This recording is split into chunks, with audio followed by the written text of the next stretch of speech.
ഓരോ വസ്ത്രങ്ങൾക്കും ഒരു കഥയുണ്ട്. ആഘോഷത്തോളം വളർന്ന സ്വപ്നങ്ങളുടെ കഥ.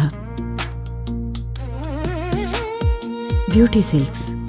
വാക്കുകൾ നിശബ്ദമാകുമ്പോൾ വസ്ത്രങ്ങൾ സംസാരിക്കട്ടെ. ചേലക്കര പുലാക്കോട് യുവാവിനെ വീട്ടിനുള്ളിൽ മരിച്ച നിലയിൽ കണ്ടെത്തിയ സംഭവം കൊലപാതകമാണെന്ന് സൂചന നൽകി പോസ്റ്റ്മോർട്ടം റിപ്പോർട്ട് പുറത്ത്.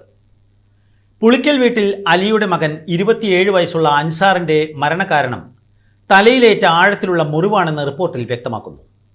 ഞായറാഴ്ച രാവിലെ 7 മണിയോടെയാണ് വീട്ടിനുള്ളിലെ സ്റ്റെയർകേസിന് താഴെ അൻസാറിനെ വീണ് കിടക്കുന്ന നിലയിൽ കണ്ടെത്തിയത്. ഉടൻ തന്നെ ബന്ധുക്കൾ ചേലക്കര താലൂക്ക് ആശുപത്രിയിൽ എത്തിച്ചുവെങ്കിലും മരണം സ്ഥിരീകരിക്കുകയായിരുന്നു. അൻസാറിന്റെ തലയിലും ശരീരത്തിന്റെ വിവിധ ഭാഗങ്ങളിലും മുറിവുകൾ കണ്ടെത്തിയതിനെ തുടർന്ന് നടത്തിയ വിശദമായ പോസ്റ്റ്മോർട്ടത്തിലാണ് മരണത്തിൽ അസ്വാഭാവികതയുണ്ടെന്ന് കണ്ടെത്തിയത്. മരണത്തിന് മുൻപ് അൻസാറും സഹോദരന്റെ സുഹൃത്തുക്കളും തമ്മിൽ വീട്ടിൽ വെച്ച് വാക്കേറ്റവും കയ്യാങ്കളിയും ഉണ്ടായതായി പോലീസ് അറിയിച്ചു. തലക്കേറ്റ മാരകമായ പരിക്കാണ് മരണത്തിലേക്ക് നയിച്ചതെന്നാണ് പ്രാഥമിക നിഗമനം. സംഭവവുമായി ബന്ധപ്പെട്ട് അൻസാറിന്റെ സഹോദരനെ ചേലക്കര പോലീസ് കസ്റ്റഡിയിലെടുത്ത് ചോദ്യം ചെയ്തു വരികയാണ്. ചേലക്കര CI സുജിത് കുമാറിന്റെ നേതൃത്വത്തിലുള്ള സംഘമാണ് കേസ് അന്വേഷിക്കുന്നത്.